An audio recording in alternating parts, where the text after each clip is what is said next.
Aalis po ako. Saan ka pupunta? Pupunta po ako ng Davao. Anong gagawin mo doon? Magpapabautismo po ako.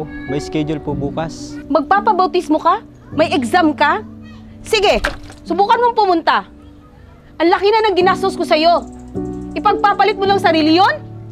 Di, wag gid siya magpapigil ning diretso gid sa Davao. At time nga naanib sila, nag-observe ko sa ilang ugali, dako og kabaguhan pala.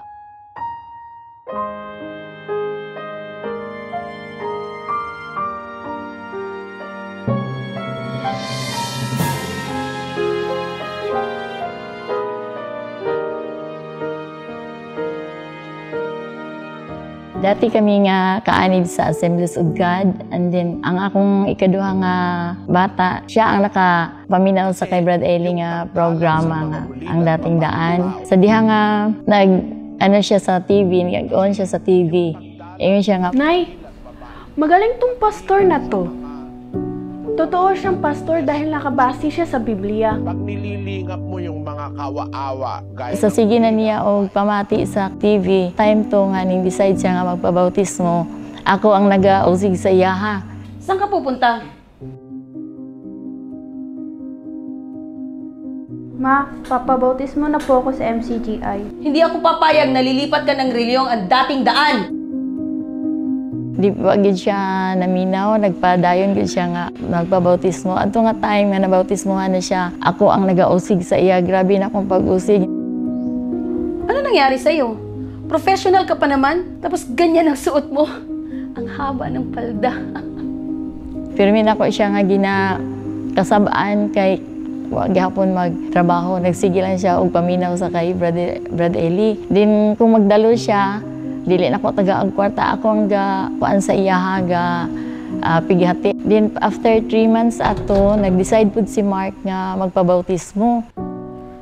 Ma, aalis po ako. Saan ka pupunta? Pupunta po ako ng Davao.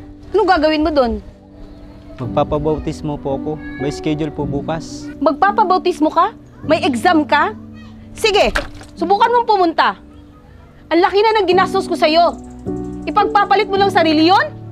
Di, wag gid siya magpapigil ning diretso gid sa Davao. At time nga naanib sila, nag-observe ko sa ilang ugali, dako og kabaguhan, palaaway kay na sila sige away gamay na lang gani kulang nga magsinumbagay na sila tungod kay di sila magkasundo. Nya ato nga naanib na sila, ara na silang ka-close, mag-uban sila, magdalo. Mo to'y nakaisip ko nga, ano man, unsa kaning ilang doktrina nga nakapausog man sa ilang kinaiya. One time adto, ako siyang giingnan niya itong nangaon mi nga Jin. Sabihin mo nga sa akin kung ano ba talaga ang doktrina ninyo. Kasi parang nagkaka-interest ako at gusto ko lang malaman kung ano ba talaga ang aral ninyo.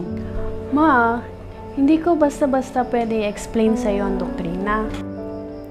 Ma, sa Lunes, meron po kaming doktrina. Baka gusto niyo po pumunta para malaman ninyo. Moto nga, nagpadoktrina ko sa dito na, sayo pa ko dito sa lokal.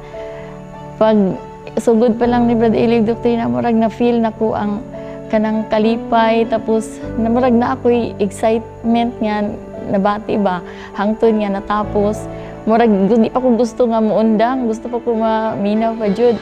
Di mo to nga pag-ingon nga dito sa Digos, ning padayon jud ko og tapos sa doktrina. Di mo to nga nabautismohan ako dito. Mo to nga nagpasalamat ko sa Ginoo nga tungod sa akong mga anak natawag ko diri sa iglesia.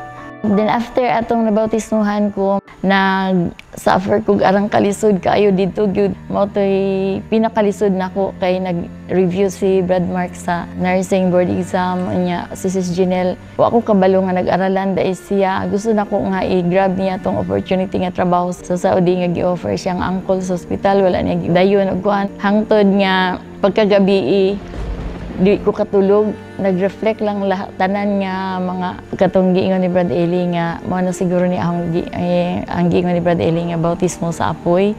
So nangingon ko, naghilak ko sa Ginoo nga tabangin lang ko sa akong mga problema kay di na ako makaya nga ako lang isa ani. Og salamat sa Ginoo nga natubag na pud sa Ginoo ang akong mga pag-ampo, unti-unti nga murag naka-recover ko. Salamat, nagpasalamat ko sa Ginoo nga wag yun miniya pasagdi. Upat ka anak nako na anib, 2 ang chatro og isa ang worker. Pamangkin po ako ni Ante. Ang pagkakilala ko sa kanya noon medyo strikta, madaling magalit, materialistic yun si Ante. Karon si Ante hindi na kayo ka ng kumbaga hindi masyadong magagalitin, parang ganito ganyan kaagad. Makikita mo na sa kanya yung mga the way siya mangdamit, iba na. Unlike noon na lang. Para sa akin, malaking pagbabago kasi noon masasabi mong matulungin si Ante. Ngayon, more pa siya na tumutulong. So, marami pa siyang natutulungan sa ngayon.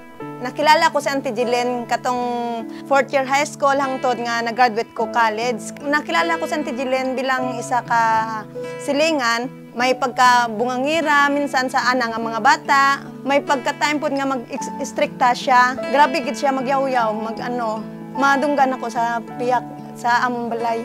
Si Auntie Jillian, katong nagbali na siya sa religion. Butan naman siya, karon butan man po siya dati, pero mas butan siya karon kay maayo naman siya pag sa iya mga anak nga magistorya. Karon nakita ko si Auntie Jillian, tanan nga siguro bisag sa mga apo niya, bisag sa mga diri sa balay niya, diri iya na tanan trabaho, bisag magsulti ka na lang nga ay si Auntie Jillian bisag sa iya na nga pang sarili, okay na sa iya kay natural kay sa iya man na sa ila man na religion nga sila. Pero si Auntie Jillian may pagpag-ogen. Ang ako lang ika-advise sa mga kapatid, lalo na sa mga baguhan, kung moabot man nato ang mga dagko kay nga pagsubok. Di lang gyud ta mo biya, mo lang gyud na isa nga magpadayon lang gyud.